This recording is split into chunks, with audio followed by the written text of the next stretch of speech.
I slept with my husband's son. Then we plotted to end his life. Love didn't bring me here, greed did. And now, I'm telling you everything. I married a man who loved his dead wife more than he ever could love me. I slept in her bed, wore her jewelry, smiled through dinner parties with ghosts clinging to the drapes. And then, when his son came home from college, I did the unthinkable. Hey everyone, welcome back to my channel. If you're new here, consider following me for more infidelity stories and lots more. Let's dive into the gist. Thank you. My name is Brenda. This is my story. I never meant to fall in love with James, my stepson, not really. Growing up in a small town in Indiana, I knew two things for certain: we were poor, and no one was coming to save us. My father drank away our food money, my mother worked herself into the grave cleaning other people's homes, and by the time I turned 23, I'd already buried two siblings to the kind of poverty that doesn't make the evening news. So when James Whitmore stepped into my life, it felt like salvation. He was older, refined, and impossibly wealthy. The kind of man who wore grief like a well-tailored suit. His wife, Mitchell, had died 2 years before we met. Cancer, they said. A slow, cruel death that hollowed out the man but never dulled his kindness. He still kept her photo on the mantle, her perfume on the dresser. I should have seen that as a warning, but I didn't. James needed company. I needed a way out. We met at a charity gala. I was working the coat check, wearing a second-hand dress that barely fit. He asked my name, complimented my smile.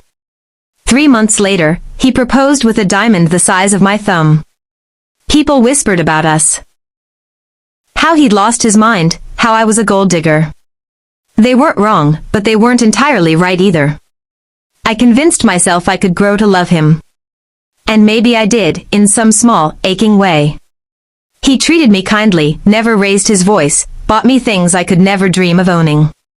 But our house, our life, always felt like a borrowed fairy tale, something I was wearing that didn't quite belong to me. Then Andrew came home. He was James's eldest son, finishing his degree in architecture at some college out east. I'd seen pictures of him, sure, but they didn't prepare me for the real thing. Tall, handsome in a reckless sort of way, and younger than me by 3 years. He had Mitchell's eyes, soft and calculating at once. The first time we spoke, it was at breakfast, over orange juice and awkward silence. I caught him staring. And I should have looked away. I should have reminded him, and myself, that I was his father's wife. But there was something about the way he looked at me. Not like I was borrowed or out of place. Not like I didn't belong. For once, I felt seen. It started slow. Accidental touches. Lingering glances. Conversations that strayed too long into the night. James was always busy, always tired. He trusted me. Trusted us. And we betrayed him. The first time it happened, it was like drowning and breathing at once. Andrew kissed me in the library, his father's library, with Mitchell's books still on the shelves. I didn't stop him. I didn't want to. What followed was a storm I never saw coming. Andrew became obsessive. Possessive. He told me he loved me, that James was too old, too blind to see what we had. He wanted me to run away with him. Start a new life. But I couldn't shake the image of James, sitting alone in his study, sipping his tea and waiting for a wife who no longer loved him. I told Andrew it was a mistake. That we needed to stop. He said he understood. He lied. Because the next thing I knew, we were talking about ways to be together, really together. Permanently. And the only thing standing in our way was James. I still don't know if I meant it when I said yes. We talked about options. Car accidents, poison, anything that didn't look suspicious. In the end, Andrew said he could get something clean, untraceable. Just one shot. Painless. He said James wouldn't feel a thing. But I did. Every time I looked at James, guilt clawed up my throat like bile. He'd taken me in, given me a life I could only dream of, and I was planning his murder with his son. I didn't sleep. I didn't eat. But I didn't stop it either. Because deep down, a part of me wanted it all. The love, the money, the freedom. I wanted to stop being the poor girl from Indiana who had to scrape for scraps. I wanted to matter. And in Andrew's arms, for a brief, breathless moment, I did. But even fairy tales have consequences. And ours was just beginning to fall apart. It's strange how quickly guilt becomes habit. After that first kiss in the library, everything changed. The mansion felt smaller, as if the walls themselves were closing in on me. Every creak of the staircase, every soft shuffle of James's slippers down the hall made my heart thud in panic. But it didn't stop me. Andrew had that effect, dangerous and magnetic. He had a fire in him I never saw in James. With Andrew, it was heat, wild and selfish. With James, it was warmth, calm and steady. I should have chosen the safer flame. But I was starving for something I couldn't name. I told myself it would just be once. Then once more. And again. And again. We met wherever we could. The pool house. His old bedroom. Even in the garden, late at night under Mitchell's favorite rose arbor. I hated myself for that one. But not enough to stop. He whispered promises in the dark. Called me his queen. Said we were fated. I wanted to believe it. I needed to believe it. Because the alternative. That I was just another mistake, a poor girl who couldn't keep her hands off her husband's son, was too ugly to face. James, sweet soul that he was, never suspected a thing. He thought Andrew and I were finally getting along. Said he was happy we'd found common ground.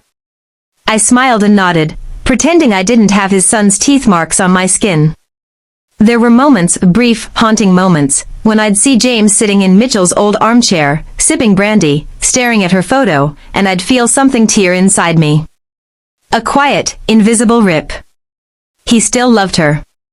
She was dead 2 years, and he still loved her more than he ever looked at me. That, too, burned. One night, Andrew stayed in my room longer than he should have. The risk made him bolder. He lit one of James's cigars, the expensive kind, and blew smoke rings toward the ceiling like he owned the place. You don't love him, he said, twirling a strand of my hair around his finger. I married him, I replied. For his money. I didn't respond. Do you love me? He asked. That caught me off guard. I hesitated. I don't know. But you want me. I couldn't deny that. He leaned closer, eyes sharp, voice low. Then let's stop pretending. We want the same thing. Each other. And everything that comes with it. I pulled away. And James? He's old. He's had his life. He doesn't love you, not really. Don't say that. You think he would have married you if Mom was still alive? I didn't have an answer. And he knew it. That was the first time he brought up the plan, not in detail, just hints. What if James was gone? What if we could have the estate, the freedom, no more secrets? I laughed it off. But the seed had been planted. The more I tried to push Andrew away, the deeper I sank. He'd wait for me outside my Pilates classes. Send me flowers under a fake name. I told him to stop. He didn't. Because he knew something I hadn't fully accepted yet. I was no longer just unhappy. I was complicit. One night, after a dinner where James toasted to our blessed family, Andrew followed me to the guest house and closed the door behind him. I talked to someone, he said. A guy I know from school. He can get us what we need. I stared at him. What are you talking about? Something clean. Medical grade. Quick. We do it right, it'll look like a stroke. No pain, no suspicion. I felt the air leave the room. You're serious. I love you, Brenda. Don't you love me too? That question again. I didn't answer. Instead, I poured myself a glass of wine, my hands trembling. It's now or never, he said. He's signing over new trust papers soon. If he adds you officially, it'll make things complicated. But if he dies before... Stop, I said, nearly shouting. Just stop. But I didn't tell him no. And that was all the permission he needed. I could hear the rain ticking against the windows like a metronome that night. Everything in the house felt too still, too quiet. Like it was holding its breath. That was the night we were supposed to do it. We'd picked the date 2 weeks earlier. James had been complaining of fatigue, headaches. Andrew saw it as the perfect opportunity. It'll make it look natural, he said. No questions asked. He'd gotten the substance from someone in his old dorm, a chemistry major with loose morals and tighter debt. It came in a small, amber vial, tucked inside a velvet pouch like something sacred. Andrew held it up in the moonlight once, and I swear it shimmered like a liquid ghost. I asked him how it worked. He said 1 dose, injected into the neck while James was asleep. Heart would slow, then stop. Nothing dramatic. No screams. Just silence. I should have screamed. But by then, I wasn't Brenda from Indiana anymore. I was Brenda Whitmore. The woman who wore diamonds and silk, the woman who stood in the doorway of a mansion built by a dead wife's memory, the woman who slept with her stepson and helped plot her husband's murder. Who was I kidding? I had no idea who I was anymore. James had been especially gentle that day. He brought me breakfast in bed, scrambled eggs, just the way I liked. Kissed my forehead and said he was proud of how I'd handled being a stepmother, even though Collins rarely visited and Andrew was always around. I think Mitchell would have liked you, he said, pouring my tea. That nearly broke me. But I smiled, took the cup with shaking hands, and let him walk away. By the time the house went quiet that evening, I was already dressed in my robe, pacing the floor like a ghost. Andrew met me in the hallway, dressed in all black. He looked excited. Alive. You ready? He whispered. No. I wasn't ready. I wasn't anything. We crept down the corridor like thieves. James's bedroom door was slightly ajar. The lamp on his nightstand was still glowing softly. He was already asleep, breathing slow and even. Andrew looked back at me one last time, as if waiting for a final nod. I didn't give it. But I didn't stop him either. He pulled out the vial and the syringe, hands steady like he'd done it before. He knelt beside the bed, gently brushing James's collar aside to find the right spot. I couldn't watch. I turned away, covering my mouth with both hands. Then, a noise. A soft gasp. I turned just in time to see James's eyes flutter open. Andrew. It happened so fast. The needle dropped. James sat up, confused, eyes wide with betrayal. Andrew froze. And then, the door burst open. 2 uniformed officers stormed in, guns raised. Another man followed, Detective Henley, I would later learn. I screamed. Andrew ran, but didn't make it far. They tackled him just outside the bedroom. Hands up. You're under arrest. James was shaking, still half in shock. One of the officers rushed to his side, checking his pulse. Andrew was on the floor, cursing, yelling that it was all my idea. That I made him do it. And I stood there in my robe, face pale, heart numb, staring at the mess we'd made. I don't know how James found out. Maybe he overheard something. Maybe Collins suspected and hired someone to watch us. Maybe the guilt bled through our smiles, and someone finally noticed. But he knew. He knew enough to call the police. Knew enough to let it play out until the very last second. Knew enough not to trust me. They handcuffed Andrew. I watched as they dragged him down the hall, yelling my name like I was his lifeline. Then they turned to me. Brenda Whitmore, the detective said, "You're under arrest for conspiracy to commit murder." I didn't resist. I didn't cry. I just stood there as they read me my rights. James didn't look at me once. The courtroom was colder than the jail cell. Maybe it was the air conditioning. Or maybe it was the stairs, so many eyes, all trained on me like I was a circus animal. The tabloids called me the widow in waiting. Some said I seduced a family to death. Others painted me as a naive girl who got in over her head. But no one ever asked what I really was, empty. I sat on the defense bench in that stiff gray suit my lawyer picked out for me, watching Andrew from across the room. He wouldn't look at me. After everything we did, everything we said, he wouldn't even lift his eyes. He betrayed me first. From the moment the cops grabbed him, he turned. Claimed it was all my idea. That I'd manipulated him, used sex to twist his mind. That I was the Black Widow, and he was just a boy in love. Part of me wanted to scream. Part of me understood. When your whole world collapses, you grab whatever piece you can to keep from being crushed. James sat in the front row, silent, dignified. He wore the same dark suit he'd worn to Mitchell's funeral. His eyes, once warm, were now glass. Not rage. Not sadness. Just absence. I had done that to him.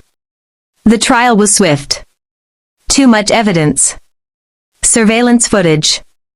Texts. Emails. Andrew's confession. My voice, recorded during a whispered conversation I never knew he taped. If we do it right, it'll look natural.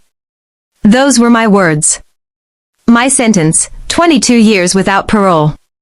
Andrew got 18. He struck a deal, claimed remorse. Said he was manipulated. That word again, manipulated. Funny, how easy it was for people to believe that. That I had all the power. That the girl from Indiana who married for money could hold a man like Andrew Whitmore in her palm. The judge didn't even look at me when he delivered the sentence. He looked at James. Because in the end, this wasn't about law. It was about betrayal. And nothing bleeds worse than betrayal in a rich man's house. Prison stripped me down to nothing. No silk, no makeup, no perfume. Just steel bars and orange jumpsuits. My cellmate, Tanya, was in for armed robbery. She told me on the first day, "Don't cry here. It smells weakness." I didn't cry. Not at first. But when the nights grew long and the noise died down, I'd lie in that narrow bunk, stare at the cracks in the ceiling, and let it hit me, what I'd lost, what I'd broken. I killed my own life. Not James's. Mine. I thought I was climbing up in the world, but I was just burying myself alive. The letters started arriving a few months in. From Collins, mostly. Cold, formal. Updates on the estate. The house had been sold. James moved to Arizona. Alone. I was never mentioned. My name erased from the will. From the walls. From the memory. Once, a letter came from Andrew. It was short. I miss you, sometimes. Not what we did. Just the way you looked at me when I thought I mattered. I never replied. What would I say? That I missed him too? That I hated him? That I hated myself more? There are no words for ruin. Years pass differently in prison. Some fly. Some crawl. I've learned to read again. Not just books, as people. I know who hides blades in their pillow, who cries into their soup. I teach English now, to women trying to earn their GEDs. I write in the margins of old textbooks, trying to leave something behind that isn't poison. Every now and then, a new inmate asks me, "What are you in for?" I always pause. Then say, "Loving the wrong man." It's not the whole truth. But it's not a lie either. Sometimes, I still dream of James. Not the house, not the money, just James. Pouring my tea. Kissing my forehead. Telling me Mitchell would have liked me. And sometimes I think, maybe she wouldn't have. She was the kind of woman who saw through people. I'm 45 now. Gray streaks my hair. I've been sober of lies for years. There's no one waiting for me outside these walls, and I don't expect redemption. But I keep living. Breathing. Writing. Because in the end, This story isn't about a girl who got away with it. It's about a woman who didn't. Not with a kiss. Not with love. But with cold metal bars, courtroom silence, and the echo of everything I lost. I thought I was writing a love story. But in the end, it was a warning. Thank you for listening. Have you heard or experienced a similar story? Let's know how you handle it in the comment section and don't forget to on your notification button for more infidelity stories like this. Thank you.